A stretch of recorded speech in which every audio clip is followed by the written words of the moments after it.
Hello and welcome back to Party Tricks. This is the second video I've made like this where we're looking at some sort of cool showing-offy kind of techniques for the ukulele. These are great fun and anybody can do these. So today let's dive into 3 more tricks, starting off with the shake. Now the word shake can actually refer to a few things, but in this context we're actually just going to literally do as it says on the tin and shake our ukulele.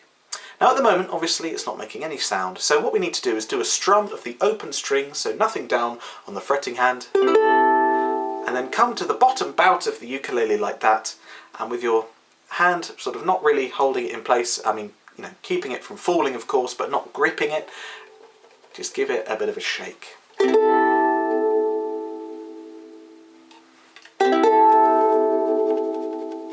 Just get that a bit nearer the camera because hopefully you can hear the vibrato that's going on. The air inside the box is moving about even more so than it normally would because you're shaking the ukulele. So that's something you can end a song on.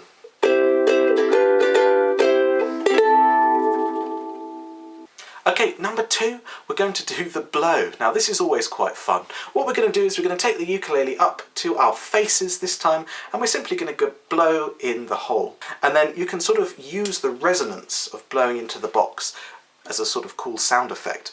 Oh. The box resonates with your voice. Oh. You not only sort of blow, but you actually create a pitch with your voice as well. Oh. And you should hear it act like a sort of resonant chamber that brings your voice back. Now the great Roy Smeck was an absolute virtuoso of not just the ukulele but the guitar, banjo, all the stringed instruments. And he used this technique a lot. So I'm going to put a link in the video below to sort of show you what he did when he was blowing into the uke. But just as a little example, here's a little excerpt of his rendition of Melody in F, which is where he most famously uses this technique.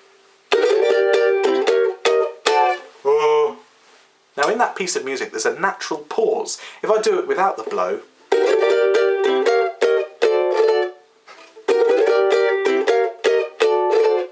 so this technique is really well used best in a pause in the music. So if you've got a little pause or anything and you want to sort of do something a bit wacky, oh, then you can blow into there as well.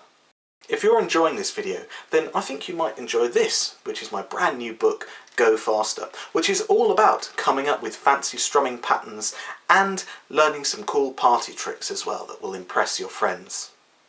In the book we go over 21 different strumming techniques, some aimed at right for beginners who want to learn how to strum. If you maybe can strum but want to improve or sound a little better, then look at some of the intermediate lessons, or if you're even an advanced player looking for a bit of a challenge, then there's some cool stuff in here as well, all to do with sort of Hawaiian rhythms, flamenco rhythms, split stroke, all that kind of stuff. It's all in here. Every single lesson is broken down with illustrations and photographs, as well as a clear description of what you have to do. There are video demos too to demonstrate exactly how everything should look and sound, and there are 7 original pieces of music in here too that utilise all of the techniques that we learn to help you consolidate everything that's in here.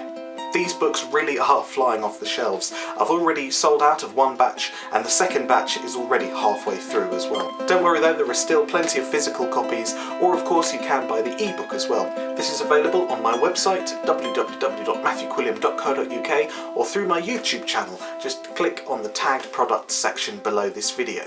So what are you waiting for? Earn your ukulele Go Faster stripes now with Go Faster. Okay, the final trick we're going to do today is the spin. Now, again, I must do a little preface.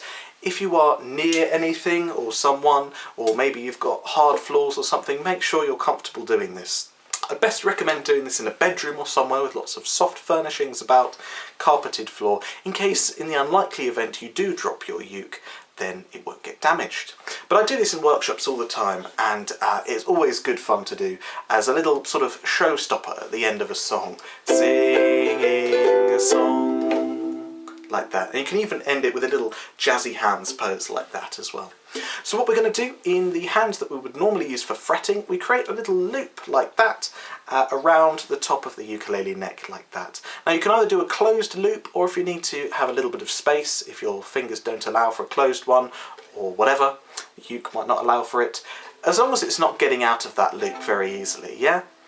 whether it's fully closed or a little bit open, shouldn't be able to escape. But at the same time, you don't want to put too much grip and resistance in that hand so that it sort of stops halfway through, okay? With this hand, make a sort of C or Lego man kind of star shape and grab the bottom of the ukulele like this at the lower bout and just practice moving that around first of all, getting comfortable with the idea of the mobility of the ukulele. If you've got a strap, maybe take it off for this, or if not, sometimes it works as well. Just make sure you don't get too tangled with it. And then when you're ready, really bring it back around and then get ready for a spin. You're going to have to let go at some point because your wrist obviously can't do a 360. So if you feel the ukulele going, you've always got that hand to grab it. But the idea is if it does a 360 like that, then you can use that hand to stop it in the right place. There you go, and then bring it out like that for a jazzy hands ending. So there you go, 3 more party tricks. I've already done a video on this which you can watch just here right now, and of course make sure you are subscribed to catch the next one as well. Thank you.